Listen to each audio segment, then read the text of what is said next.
এই অক্ষরের নাম আলিফ। এই অক্ষরের নাম আলিফ। আরেকবার বলুন, এই অক্ষরের নাম আলিফ। আরেকবার বলুন, এই অক্ষরের নাম আলিফ। এই অক্ষরের নাম আলিফ। এই অক্ষরের নাম আলিফ। আলিফে মাঝে নেই, আলিফে টানা যাবে না। আলিফে মাঝে নেই, আলিফ টানা যাবে না। মাদ অর্থ টেনে পড়া, মাদ অর্থ টেনে পড়া। মাদ অর্থ কেমন করা, মাদ অর্থ টেনে পড়া। আলিফে মাঝে নেই, আলিফে টানা যাবে না। আলিফে মাঝে নেই, আলিফ টানা যাবে না। তো আলিফ অক্ষর একটি, কিন্তু কোরআন শরীফে আলিফের শুরুত হচ্ছে দুটি। আলিফের শুরুত কয়টি? দুটি। এরকম একটি খাড়া দাগের নিচ দিকে যদি ডান দিকে টান হয় এর নাম কি? আলিফ। আলিফ। এরকম খাড়া দাগের নিচের দিকে ডান দিকে টান হলে এর নাম কি? আলিফ। আলিফ। বাম দিকে না, ডান দিকে। ঠিক আছে? তাহলে এরকম খাড়া দাগের নিচের দিকে ডান টান হলে এর নামও কি? আলিফ। তো আলিফ অক্ষর একটি, আলিফের শুরুত কোরআন শরীফে কয়টি? দুটি। তো এই দুই রকম আলিফ যদি আমরা এখানে ভালো করে চিনি, পবিত্র কোরআনুল কারীমে হাজার হাজার বার আলিফ আসবে।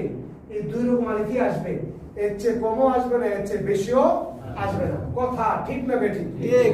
তাহলে খাড়া দাগের নিচের দিকে ডানে টান থাকবে, ডানে টানের সাথে লাগিয়ে যুক্ত করে এখানে বিভিন্ন অক্ষর লেখা হবে, কিন্তু এর নাম থাকবে কি? আলিফ। তাহলে এই দুই রকম আলিফের সাথে আমরা একটু ভালো করে পরিচয় হই। আমি বলবো আগে, এরপর আপনারা আমার মতো করে বলবেন। এই অক্ষরের নাম আলিফ। এই অক্ষরের নাম আলিফ। বলুন, এই অক্ষরের নাম আলিফ। এই অক্ষরের নাম আলিফ। এই অক্ষরের নাম আলিফ। এই অক্ষরের নাম আলিফ।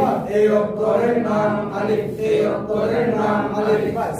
তাহলে আমরা দুই রকম আলিফ শিখলাম। আলিফ অক্ষর একটি, কিন্তু এর শুরুত কয়টি? দুইটি। দুটি। মনে থাকবে? কলমের মতো দেখতে আলিফ, আরেকটি হচ্ছে খাড়া দাগের নিচের দিকে ডানে টান, এর নাম কি? আলিফ। এই দুই রকম আলিফ কোরআনুল কারীমে আসবে। যদি আমরা এখানে ভালো করে চিনে নেই, তাহলে কোরআনুল কারীমে আলিফ চিনতে আমাদের কোনো সমস্যা হবে না। কথা ঠিক না বেঠিক? তো এই অক্ষরের সাথে মিল আছে আরেকটি অক্ষর। তো এই অক্ষরটিও আমরা এখন এখানে পড়বো। যে অক্ষরটা পরে পড়ানোর কথা, কিন্তু এটা আগে পড়াচ্ছি, এর কারণ আমরা আলিফের সাথে এই অক্ষরটির মিল আছে এই জন্য। তো এই অক্ষরটির নাম হচ্ছে কি? লাম। এই অক্ষরটির নাম কি? লাম। বলুন, এই অক্ষরের নাম লাম। এই অক্ষরের নাম লাম।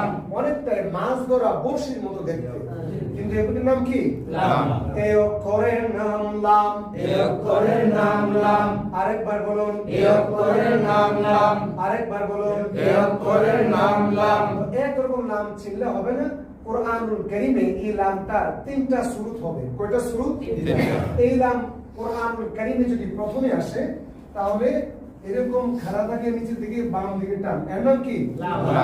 আবার এই নাম যদি মাঝখানে আসে, তাহলে ডানে বামে দুদিক টান, এর নাম কি? লাম।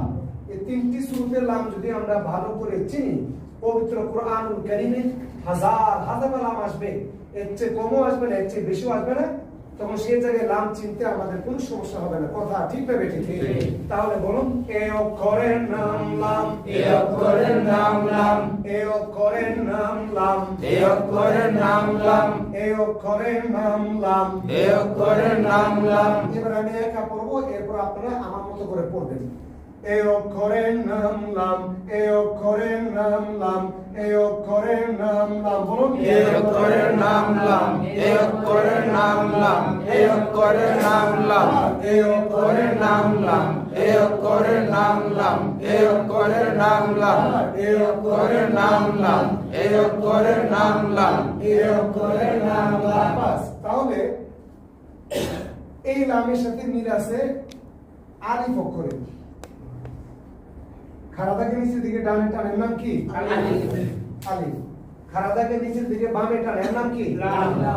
ডানে টান হলে বামে টান হলে লাম। তাহলে মনে রাখবেন, খাড়া দাগের নিচে ডানে টান হলে আলিফ, বামে টান হলে কি? লাম।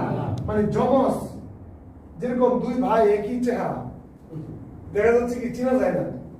এই আলিফ আর লামটা দেখতে কিন্তু প্রায় অনেকটাই একই রকম, কিন্তু পার্থক্য হচ্ছে কি ডান আর বাম। ডানে টান হলে আলিফ, বামে টান হলে কি? লাম। তাহলে আমরা আলিফ শিখলাম কয় রকম? দুই রকম। লাম শিখলাম কয় রকম? তিন রকম।